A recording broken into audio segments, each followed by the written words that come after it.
राम राम. मी advocate Ramesh Rajurkar, Nandigram news चॅनलवर आपलं हार्दिक स्वागत करतो. आजचा विषय आहे धनंजय मुंडे यांचा राजीनामा.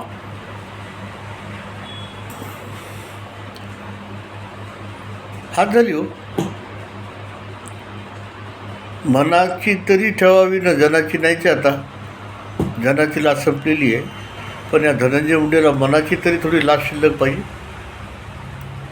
की आपल्यामध्ये एवढा गदारोळ चाललं आहे. आपल्यावर अशा प्रकारचे गंभीर आरोप आहेत, खंडणी वसूल करणे, खून करणे. त्या परळीमध्ये बीड जिल्ह्यामध्ये आच्छाद मांडला या माणसांनी, आणि या माणसाचे सगळे पाठीराखे आहेत, त्यांची गँग आहे. परळीच्या औष्णिक विद्युत केंद्रातून निघणारी जी राख आहे, रोज 600 ट्रक राख निघती तिथून. काय कमाई आहे पण त्या लोकांची. त्याशिवाय सगळ्या गव्हर्नमेंटचे कॉन्ट्रॅक्ट यांच्याचकडे.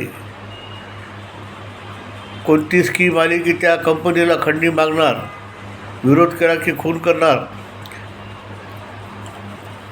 अशा प्रकारची दादागिरी इतक्या मोठ्या प्रमाणात चालू आहे. लोक तरी काय करणार हो, सर करतात.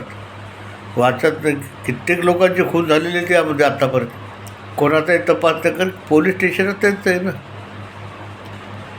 त्या ठिकाणी असणारे सगळे अधिकारी एकाच समाजाचे आणून ठेवलेले, ते मोस्ट करप्टेड. पोलीस स्टेशनमध्ये गुन्हा नोंदवायचा की नाही हे तिथं नेता ठरवतो, पोलीस स्टेशन नाही. लोकशाहीसाठी, महाराष्ट्राच्या राजकारणासाठी ही एक फार मोठी बेशरमाची वेळ आहे. अजित पवार पाठीराखण करतात, ती फार चुकीची गोष्ट आहे. कारण धुतल्या तांदळासारखं कोणीच नाही ना. आपला दोष आहे जनतेचा, राजकारणी लोकांचा नाही. चौकशीमध्ये काही आढळलं तर मी त्याचा राजीनामा घेईल म्हणत आहेत. तो माणूस मोकळेपणानं फिरतो आहे, मंत्रिपदावर राहतो आहे. जनतेला लाज वाटते हो. तुम्हाला नाही, राजकारणी लोकांना. आम्हाला लाज वाटते आता. हे अशा प्रकारच्या लोकशाहीमध्ये नेते इतक्या खालच्या पातळीवर जाऊन येत आहेत की जिथं कायद्याचं कोणतंच बंधन राहिलेलं नाही आहे. प्रत्येकाला आपलंच पडलं आहे. एन केन प्रकारे पैसा जमा करणे, दादागिरी करणे, जनतेला वेठीस धरणे.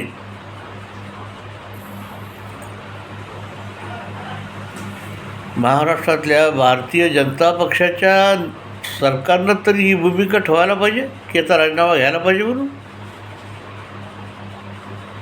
त्या राष्ट्रवादी काँग्रेसच्या बदनामीचा प्रश्न नाही आहे, भारतीय जनता पक्षाच्या बदनामीचा प्रश्न आहे हा.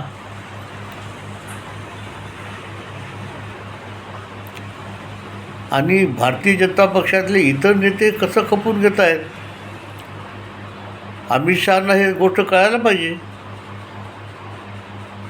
मोदी भ्रष्टाचाराच्या विरुद्ध आहेत, नेत्यांवर असणाऱ्या आरोपाच्या विरुद्ध आहेत, आणि असा धडधडीत जनता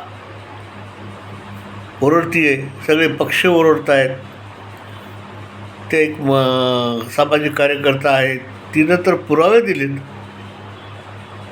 अहो, सगळेच पुरावे काय न्यायालयामध्ये सिद्ध झाले पाहिजेत असं नाही ना. त्याच्या अगोदर चौकशी होत असेल तर त्यांनी बाजूला राहायला पाहिजे, राजीनामा द्यायला पाहिजे की बाबा मी बाजूला होतो, चौकशी होऊ द्या. चौकशीमध्ये निष्पन्न झालं नाही तर मी पुन्हा मंत्रिपदावर आरूढ होईल, हक्कानं मंत्रिपदावर येईल. काय प्रकार चालू आहे हा? दुर्दैवी आहे, वेदनाकारक आहे जनतेसाठी. चांगल्या माणसांना या गोष्टीचा खूप राग येतो मनामध्ये,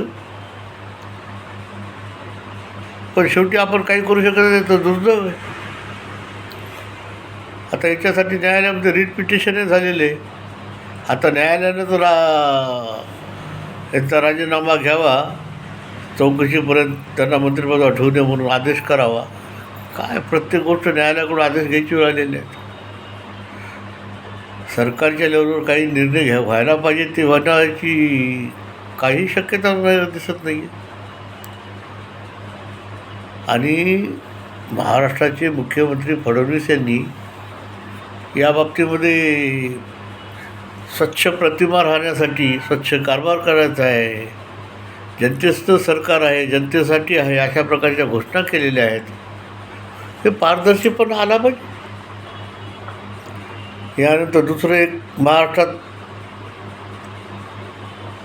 राखीव जागेसाठी लढणारे लढवय्ये त्यांनी उपोषण करून करून धमक्या देऊन आमदार निवडून आणू, आमदार पाडू, जसं काही हा लढवय्या सत्तांचा म्हणजे मुख्यमंत्रीच आहे महाराष्ट्राचा. या राखीव जागेच्या काळामध्ये किती जातीवाद वाढला हो. जातीमध्ये विष पेरल्या गेले.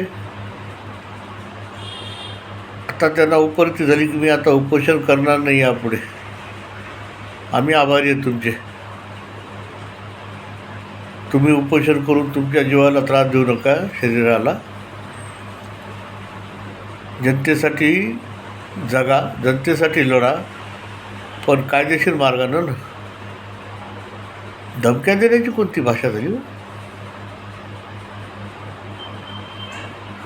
अशा प्रकारात आपला महाराष्ट्र गर्जा, महाराष्ट्र माझा, जय जय महाराष्ट्र माझा. जय हो, जय हो.